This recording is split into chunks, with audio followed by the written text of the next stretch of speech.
Pour cette première de la semaine consacrée au Festival de Cannes, nous partons à la rencontre des exploitants de salles locales, ceux du Grenier à Celles, à Trappes et puis celui du Ciné7 aussi à Elancourt. 6 km seulement séparent les deux cinémas. Miguel Pinault et Luc Beaucamp, leurs directeurs, ont à cœur de venir ensemble sur la Croisette. Ils y dénichent de nouveaux films, ils échangent également avec leurs pairs. Le reportage de Grégory Canalet et Alexis Garneau. 12 ans qu'ils viennent au Festival de Cannes. Leur première, c'était ensemble. Cette année encore, Gaël Pinault et Luc Beaucamp sont venus à deux pour une semaine de cinéma. Un moment qui compte pour eux, une bulle d'oxygène dans leur quotidien d'exploitants de salles. En tant que voisins, on travaille régulièrement ensemble, on discute beaucoup. Et de venir ici, on a les mêmes informations en même temps, on prend du temps aussi ensemble, on mange ensemble régulièrement. On dort ensemble, pas dans le même lit, mais dans le même appartement. Non, mais c'est un moment de convivialité aussi pour nous qui est vachement important dans une année de travail.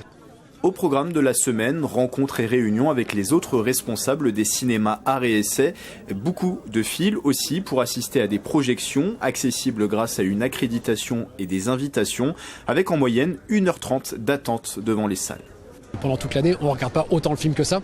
Pourtant, on est programmateur, donc il faut qu'on laisse un maximum. Donc là, on fait le plein de films. Pour ce 72e festival, Luc et Gaël ont vu une vingtaine de films de la sélection officielle à la Semaine de la Critique. 3 ont particulièrement retenu leur attention cette année.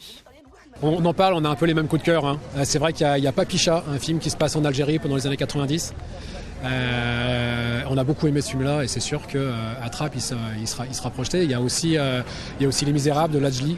Et puis c'est un très beau film d'animation qui s'appelle J'ai perdu mon corps, qui à mon avis sera primé parce que magnifique, un superbe film qu'on a vu. Des coups de cœur que l'on devrait retrouver dans les salles du Ciné7 et du Grenier à Celles dans les prochains mois. Et certains des films en compétition au Festival de Cannes ou dans les sélections parallèles ont été financés en partie par la région Île-de-France. Accompagnement dans le cadre du fonds de soutien au cinéma et à l'audiovisuel ou encore aide après réalisation. Le cinéma, un secteur porteur pour la région qui représente plus de 150 000 emplois. Le point avec Grégory Canalet depuis la Croisette.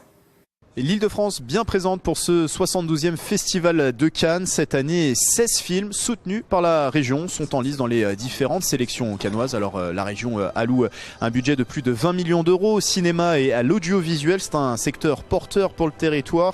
Ce chiffre, en 2017, 4200 CDI créés, une progression de 15% par rapport à l'année précédente. Ces derniers chiffres ont été révélés lors d'une conférence de presse à Cannes en présence de la présidente de la région, Valérie Pécresse.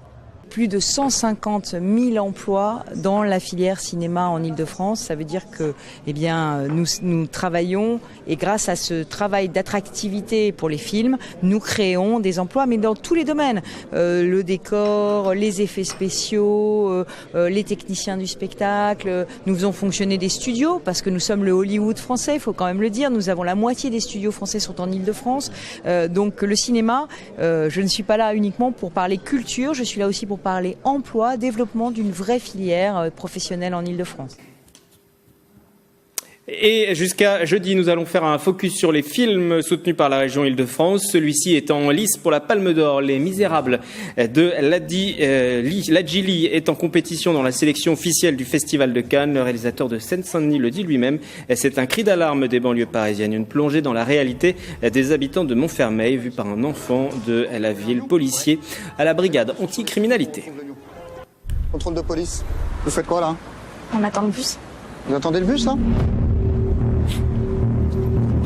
Ça sent le shit ça. C'est bon, c'est bon. Ça va, je gère. Je vous filme, vous n'avez pas le droit de faire ça. Arrête de filmer. Non. T'es contente là? C'est moi la loi! Donc t'es en train de m'expliquer quoi là? C'est un accident? Les petits nous lâchent pas depuis tout à l'heure. C'est pas de votre faute.